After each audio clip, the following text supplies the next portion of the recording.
Welcome to Cinema 5D on the Couch, the talk show with filmmakers and industry leaders. Brought to you by G Technology, Rode Microphones, Movidium, Film Convert, and FNV.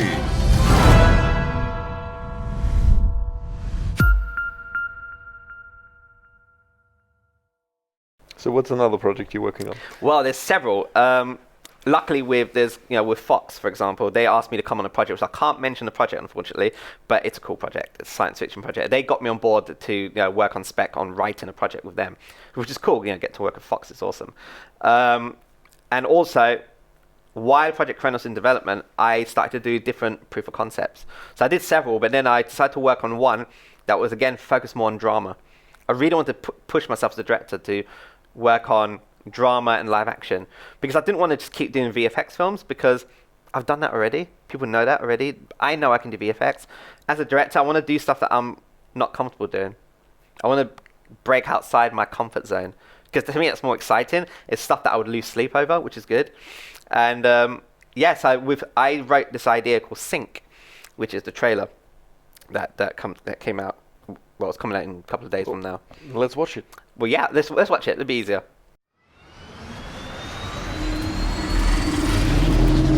I need you to tell me everything you know about the sinks. The routes, their drop points. We need to know everything.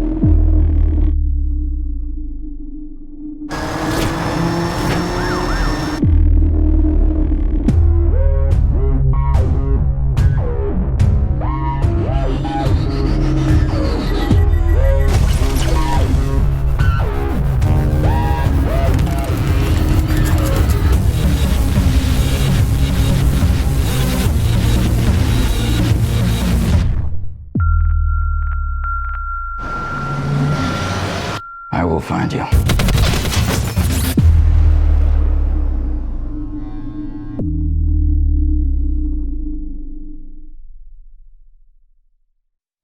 Cool trailer. Thank you. Looks like a lot of budget. Yeah, I wish. But that's good. I'm really glad you said that, because that's the idea. The idea is it has to look like a super high budget. It has to look like a Hollywood trailer. But in reality, it's very guerrilla. Very, very guerrilla. I mean, we're going to go and watch the making of in a minute, and I'll show you. And when you see it, it's extremely guerrilla. A lot of it is planning, having good lighting, but obviously having that vision. And I grew up watching Hollywood films. Hate to say it, but I'm a big fan of Michael Bay films, J.J. Abrams. All those directors, and their stuff looks really glossy. So I'm kind of saturated with that look. So obviously, when making my stuff, I have that sort of look in my films. But I think it's extremely important that it has to look really high budget. So despite the fact that you're a visual effects guy by nature, you prefer doing a lot of effects in camera, right? Absolutely. Well, I mean, maybe I'm getting lazier as I get older. But in my opinion, things always look better if you get it in camera. There are certain things that the computer, in my opinion, will never do. It's the imperfection that we get with live action footage. It's the imperfection that the camera picks up that the computer can never. I mean, computers do everything perfect. Everything's straight lines. Everything's just super clean. And sometimes when you put that with footage, it can stand out unless you have a lot of money, a lot of time, and a lot of people working on the shots. Obviously, I don't have none of those on my film. So if I can do it in camera, I do it in camera. There's lots of shots in the film where there's lots of computer monitors. Now, traditionally, you would have just blue or green on the monitor, then later on you replace it. And the reason why we do this is because usually the filmmakers don't know what they want to put on the screen until later on. Whereas in my case, I planned all that already. I know exactly what needs to go on the screen. And maybe the only thing I wouldn't do is anything of interaction, then I'll do that in post. But instead of compositing 20 monitor screens with the cameras moving, I can play it back in real time. I can have things hitting the face, all the lighting, you get that for free in camera. So why spend my budget in post when I get it for free in camera? Yeah. So what's the film about? Well, the film takes place in about 10 years from now in the future. Not too distant future, I'd say, where we have a problem with the nature of our information data. Things are not safe anymore. People are not trusting the internet. People are not trusting the information network. Cyber terrorism is the highest crime. In fact, cyber terrorism is the only way governments are being crippled by terrorist acts. no one's using smart bombs anymore. Everyone's creating cyber weapons. So big corporate companies, big financial companies and corporations are all taking their businesses away from the online world because they're thinking, well, this is not safe anymore. So obviously this has become a problem. The economy is going down. People are queuing up on banks, taking their money out and putting it underneath their carpet because they just don't trust the banking system anymore. So this company called Syntech Industries had developed a solution. And the solution is building these robots that are data couriers. And their job is to take your data package from one location to another safely, securely, fast, and they will do anything to get your package. They're like, the way I reference it is like, like DHL, those sort of couriers. Imagine those, but with robots. And more efficient. And more efficient and more DHL. Badass as well. They just look cool. So that's the idea of the story. And the story is that this one particular data courier, the Sync they're called, is carrying a package which contains a cyber weapon. And then these FBI agents are trying to track this thing down to stop it from getting to its destination. But how do you stop something that's designed, its sole purpose is designed to get from point A to point B? And that's the whole story. And jazz up with some Hollywood action. It's a cyber thriller. Cool. What I found really interesting was that you mentioned that you shot everything on Blackmagic camera. Yeah. I want to know why I shot it on Blackmagic? Yeah. That's a really good question, actually. I could have shot this on Alexa. I could have shot it on Red. I've got friends over at Arri that offered me the camera. But I want, again, like I said earlier in the interview, I'm not a big fan of like big, massive setups and setup time. Maybe I'm impatient. I just want to pick up the camera and shoot. So I obviously tested all the cameras out, and I've worked with Red, on my previous jobs. I've worked with Arri Alexa. They're fantastic cameras, fantastic. But with the stuff that I'm trying to do and the way I want to shoot it, I need something smaller. But also I wanted something that will be able to capture stuff at a really good dynamic range. I wanted to be able to watch my footage instantly without having to do a transcode process. I didn't want to rent out big monitors to hook up. I just wanted to be able to see stuff. So there's a lot of reasons why I went with Blackmagic, but mainly because of its portability. I'm able to do shots that I would find incredibly hard to do unless I had really expensive rigs. So it was not so much a budget decision, and it was a budget. Rather... It was a budget decision, absolutely. Okay. I mean, the Blackmagic is a very good cost-effective camera. In other words, it's cheap. But it's a very cost-effective camera. Which one did you use, the 4K? I used all of them. I shot in a pocket. Basically, Blackmagic, a guy called Stuart Ashton, who runs the sales and client relations over at Blackmagic, he was very cool. I met him through a friend at Adobe, and we met for coffee one day. He goes, listen, I would love to help you do a project. I go, well, it's funny you should say that because I have a script that I'm working on, and I'm testing cameras. So he let us use a camera, and at the same time I was looking for a DP because I thought I'm going to need to get a good DP on this. And fortunately I found a really good one who happens to be a really good friend of mine called Adam Batchelor. And guess what? He owns a Blackmagic camera, a pocket. So we did tests and stuff, and I thought, this is the camera to use. So I spoke to Blackmagic. Blackmagic said, listen, we'll give you the pocket, we'll give you the cinema, and we'll give you the 4K cam. And we'll give you a Blackmagic card as well, so you can do your post and edit on it. And yeah, we shot everything. So a lot of the film, in fact, I would say about 75% of the film is actually pocket. Because of the angle, because of the action, because of the constant movement we've got. We shot obviously cinema for a lot of the drama shots where we really wanted good skin tones. And I think there's something about the sensor on the cinema 2.5K. It just looks very filmic, and I love that. And then we shot on a 4K cam, but we didn't shoot 4K. We shot the 4K cam because of its global shutter on the sensor, and because they saw in the trailer there's quite a lot of action, the SWAT guys and the guns, and we were shooting again in camera. Obviously not real bullets, but we're having real lighting flashes from the muzzle flash lighting effects. And I wanted to do that in camera because I've tried to do it in post in past projects, and it just, contrast and brightness just doesn't look that good. We wanted to see the light hit the face across the gun, but we didn't roll in shutter. We wanted to avoid rolling shutter, so we shot on the 4K for that. Cool. And ProRes for most, because I don't need to deal with huge data files, and we only shot with cinema DNG files for visual effect shots. Anything with, rotoscoping or tracking or anything that would do a lot of manipulation, we shot with RAW so that we have the data to play with. Awesome. Let's look at the behind the scenes. Yeah. So you used a really inexpensive dolly system as well. Oh man, it was completely guerrilla. In fact, that dolly kept wobbling a few times. Yeah, that's what I wanted to say. It doesn't look very stable at all. It was not stable. Thank God for the word stabilization.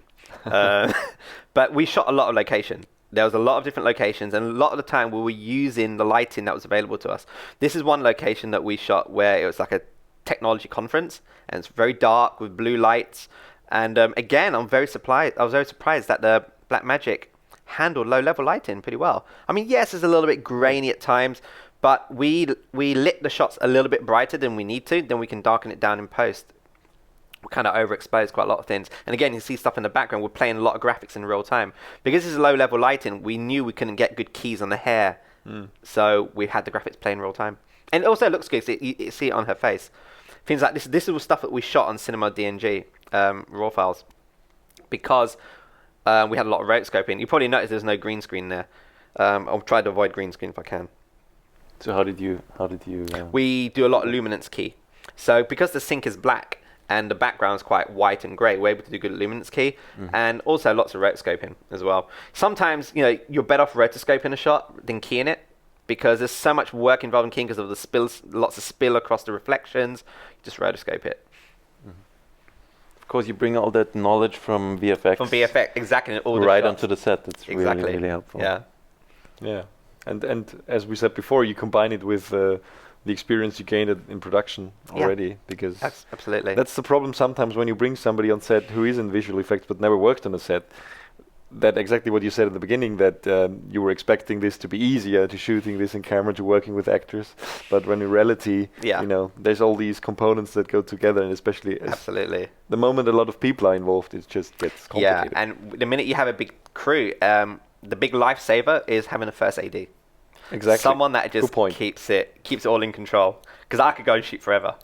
Yeah, and somebody who tells you have 10 minutes to get that shot. Exactly. And then we have to move on. Exactly. Move on. Move on. Yeah, I mean, our first AD is a guy called John Sellins. Yeah. Amazing guy. He's like older than me, but so much more experience. I mean, he's a super chilled out guy too, but he's the sort of guy that says, you have 10 minutes, Haz. We'll figure out how we're going to get your shots in 10 minutes, but we only have 10 minutes. And it's good to have that. And also, he comes from a VFX background as well, which helps. So he understands that, he's going to give enough time to set up the green screen or the white screen shot. He's going to set up enough time for the VFX shot, because he knows these things take time to do. With any of the drama shots, he'll say, well, you only have this amount of time. So it's nice to work with first AD that has VFX experience as well. Yeah. I think everyone on the shoot had VFX experience at some level or so. Like, some of them were artists. A lot of people on there were students doing visual effects, so they got exposure on how to work on set. So when they go back to college, they're able to do visual effects or train up in visual effects with that in the back of their mind. But location's a big thing in this film. I think location played a massive part because we were able to cheat a lot with the location that we had. Like the car park scene, for example, it was really well lit. So we didn't need external lights, which is fantastic. My DP, Adam, was really worried about fluorescent flickering, but we were able to control the shutter on the actual camera to actually avoid that. But yeah, it's good. And also, we had a lot of people help out. We shot the car park scene actually in a place called Southend, which is like on the coast. We couldn't shoot it in London because you try and get a bunch of actors look like SWAT guys with M16 weapons. It's a no-no. You'll probably get shot by the police because of all the anti-terrorism laws and stuff. And I did try to contact the BFI. I contacted loads of councils. Say, listen, we were shooting an action film. You go, is there guns? Yeah, but it's not firing. Are you going to paint it orange? No. Oh, you have to paint the gun orange. But then that way it's not look like a real gun, even though we're not firing. So all of these restrictions, I'm like, oh my god. So I thought, well, who cares where we shoot this? It's a car park. No one cares if it's in Southend or some next place. So we did that. And planning. I think the thing that saved this project, the thing that allowed this project to look like the way I want it to look, was planning. We spent months. Me and Adam, Bachelor, the DP, we would spend months meeting in coffee shops and just planning, rewriting some scenes to say, listen, we can't get this location, but if we rewrite the scene, we can get this location.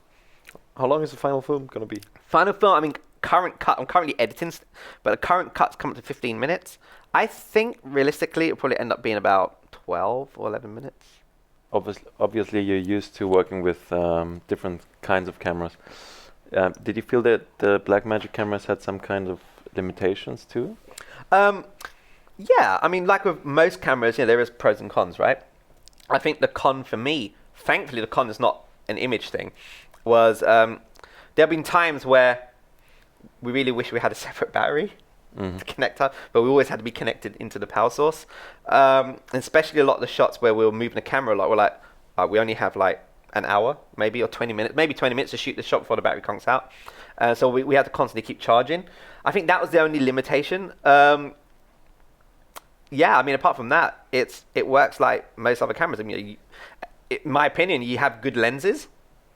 That plays a big part in getting your picture. You know, you can have the most amazing camera, but if you don't have the right glass, then you're just not going to get that look, are you? Not the right light, not the right glass. That's Exactly. So they all play part of it. I mean, obviously, the camera plays a big part as well. But you know, if you have all those components correctly, and also have a fantastic DP like I did with Adam, then you'll get that picture. I mean, hey, look, on Project Kronos, there's shots that I did that were shot on an iPhone. Really? Yeah, but then when you grade it and you know you light it in a way and it works in a context, then you get away with it. So you know, with me, it's like whatever camera does the job, but shit, you know, it's the end result that counts at the end of the day. So if you had a bigger budget, or if you get to shoot the movie, the feature, will you also use Blackmagic? I probably would, mainly because I know the camera now. I know what I can do with it, and I have a good relationship with the Blackmagic guys as well, which helps a lot when you're making a movie, because they can you know advise on you know certain things. Especially they are basically post-production guys as well, right? And they're exactly. I think that's another reason why I went with Blackmagic as well, especially after chatting to Stuart and his lovely team. The fact that the company was founded by guys that worked in post-production. They're guys that understood the problems in post-production. So they developed a camera that helped solve a lot of those problems.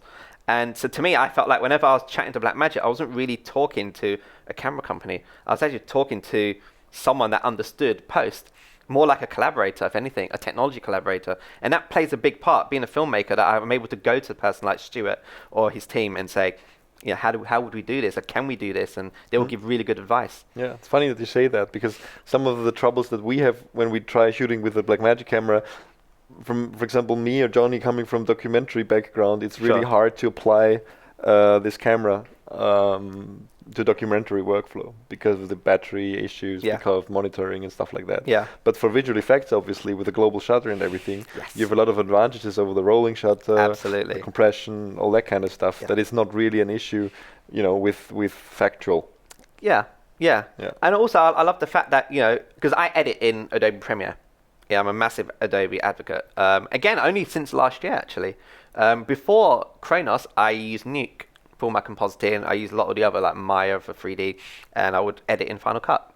And the guys at Adobe were like, hey, you got to use Adobe products. I'm like, okay, well, if I'm going to learn the software, I'm going to learn it on a job. So I learned it on Kronos. So I edit everything in Premiere. The fact that I can shoot on Blackmagic, take those DNG files, and just drag it into my timeline, and I can watch my DNG files, is cool. Rather than having to go through the whole transcode process like you would on like a Red Cine or something. Although now you can actually drag red files in a lot of these editing packages. But I like the fact that I don't have to worry about transcode. In fact, I don't think we transcoded anything. We just took the shots, put it straight in the edit. Obviously, we logged the shots as well. We use Prelude to log all the shots.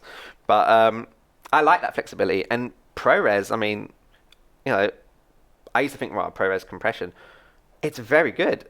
ProRes works really well if you light your shots really well. It's becoming the de facto standard. I think so, for in broadcast as well. Yeah, exactly. I mean, there are more and more camera manufacturers also building in. I mean, Blackmagic, I think, were the first ones, and now we have Sony putting in ProRes into the F5, F55, and the new FS7. So it's pretty cool. It is pretty cool, yeah. It's nice to use a format that everyone understands as well. I think the minute you start going for a proprietary format, you start scaring people. I mean, everyone on set knew what ProRes was and dealt with ProRes. So what kind of post-production applications do you work with? Well, for visual effects, we do a lot of stuff in After Effects. We do a lot of stuff in Nuke. A lot of the artists use Nuke for like all the complicated roto, rig removal, actual, you know, visual effects on live action plates. I use After Effects for a lot of that as well, like warp stabilization. Fantastic, lifesaver. It's one of those tools, especially with the global shutter. Especially with the global shutter, yeah. But it's one of those tools that you run it.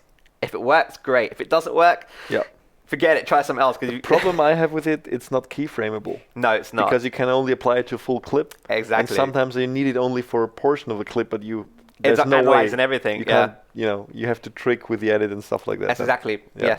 Yes, you're absolutely right there. Unfortunately, there's only one shot that needed warp stabilization, and it wasn't that wobbly dolly shot.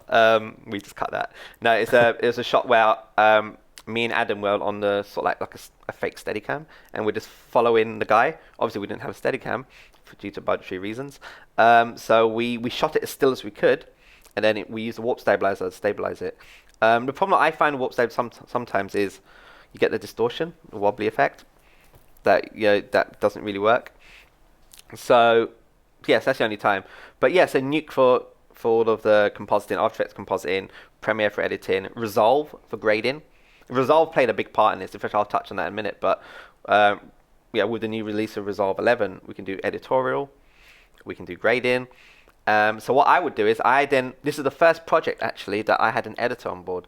Usually on my other project, I would edit everything myself. So I did the VFX myself, did the editing myself, proper like on my laptop. On this one, I thought, I need to learn how to work in a team. A bit lonely in a bedroom by myself. I got on board with an editor, a guy called Simon Dinnigan. Awesome guy. He's a DIT guy. So he's not just an editor, he's an editor, colorist, and DIT, which helps a lot. He's got this amazing van. Inside his van, it's just got loads of monitors and kits, like an FBI SWAT surveillance thing. I should have used that on set, actually. He was editing, but he lives up north of England, a place called Matlock, whereas I'm in London, down in the city. So I would edit in Premiere. I would export an XML file, send XML file up to him. Obviously, he's got all the media as well, so we both share the same media. Any visual effects shots I do, we use Dropbox, and he'll synchronize with Dropbox down to his. So we always have the same media. So all I'm emailing is the XML file. He'll then bring the XML into Resolve, and he'll do the online edit. So in terms of workflow, we're able to cross between Premiere and Resolve seamlessly. Nice. No problems at all. Even things like when I was pushing into the shots, speed ramps, picks it up. Cool. Fine. So you also tried Resolve for editing, right? The new one. Yeah, I What was wanted your to experience? use it for editing because I moved away from Final Cut finally, 7, into X, which didn't do all the things I needed. Sure. But the problem was I shot with the Sony A7S on X AVC-S, and DaVinci doesn't yet support this codec. So Proprietary It's only a matter of time, I think. it's Gonna probably be a matter of time. every new Sony camera. XAVC is becoming bigger and bigger. So what I did you have to transcode to like ProRes or something? Yeah, I didn't do that. I went back into Final Cut X because it supported natively in Final Cut X. Yeah. What can you do? Yeah, cool. It was great having you. Thank you. It was a pleasure being here. Thank you for asking me. Thank you, and thanks to our sponsors. This was another episode of Cinema 5D on the Couch. Thanks to G Technology, Rode Microphones, Movidium.com, Film Convert, and F&V. And we'll see you on the next show. Thanks.